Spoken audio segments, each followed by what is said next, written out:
What if the person you think you are is just an illusion? What if your actions, beliefs, and even your sense of self are shaped by imaginary pictures that keep you asleep to reality? Discover how the power of imagination governs our lives, blinds us to the truth, and holds us back from awakening to who we truly are. This exploration could challenge everything you believe about yourself and about the world around you. Welcome to Transcendent. I'm Mark Roach, and this channel is dedicated to helping everyday individuals discover and embrace the qualities often regarded as extraordinary by society, when in truth, they are natural and instinct aspects of who we truly are. This episode draws inspiration from Maurice Nicole's psychological commentaries and the teachings of G.I. Gurdjieff and P.D. Ouspensky. We'll explore insights shared during a group meeting in Birdlip on June 24, 1944, focusing on the discussion titled Pictures and Imagination. This is part one of a four-part series. We spoke last time of imagination and pictures of oneself. It was said that as long as pictures of oneself are dominated, as long as pictures of oneself are dominant, no change of oneself is possible in that direction. The reason is simple. The reason is simple enough and needs scarcely be explained. If you have a picture of yourself as being a person who never tells a lie, then naturally you will never notice that you lie. Your picture of yourself as being the kind of person who never lies will satisfy you however much you actually lie. Now, here is something that has to become a personal experience as regard to the practical psychology taught in this work. You have to experience yourself in a new way. Nevertheless, this teaching about pictures is very little understood, even in theory. One reason is that people do not realize they have pictures of themselves, and that they realize and they live by their means, a great part of their lives. This old terminology is sometimes difficult language. Pictures are formed out of the powerful force of imagination and govern us all, and can replace the actual by the imagined. As you know, imagination can easily satisfy the centers. We should all know something of this by now. It's not merely that we have imaginary pictures of ourselves, but we have them of others as well.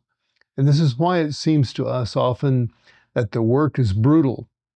Some older philosophers have asked whether everything is not imagination. The work says that human family is hypnotized and asleep to the power of imagination, but there are things that are not imagination. The curious thing is that much of the world thinks is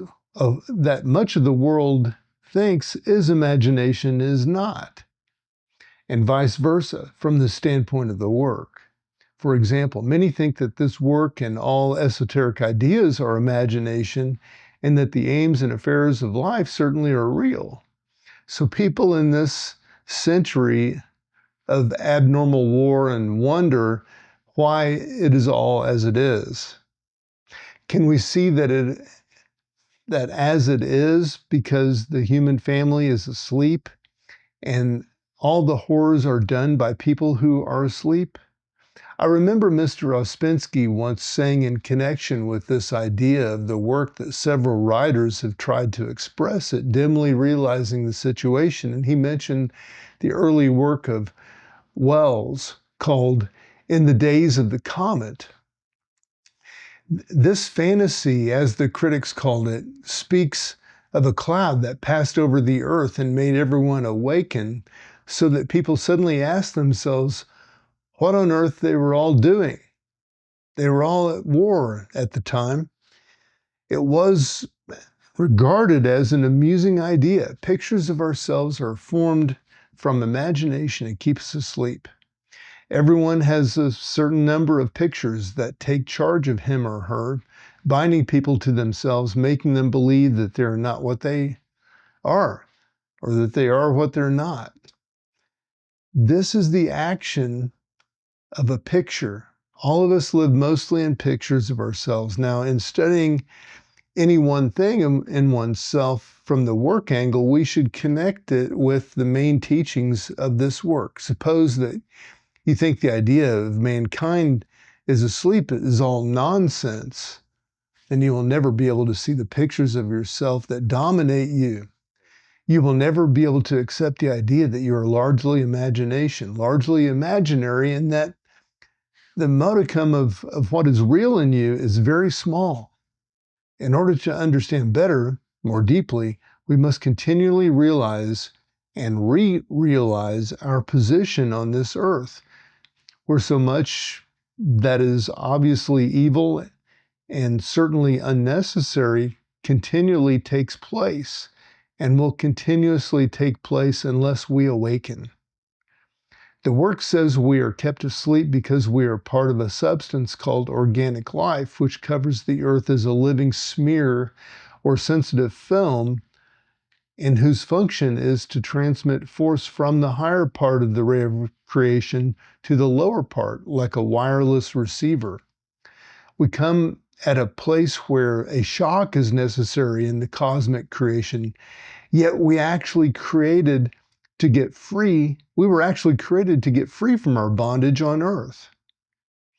Now, in this episode, we've delved deeply into Maurice Nicole's psychological commentaries and the teachings of G.I. Gurdjieff, P.D. Ouspensky, focusing on the concept of pictures and imagination. These pictures that we see of ourselves and others often keep us trapped in the state of being asleep and preventing true self-awareness or change.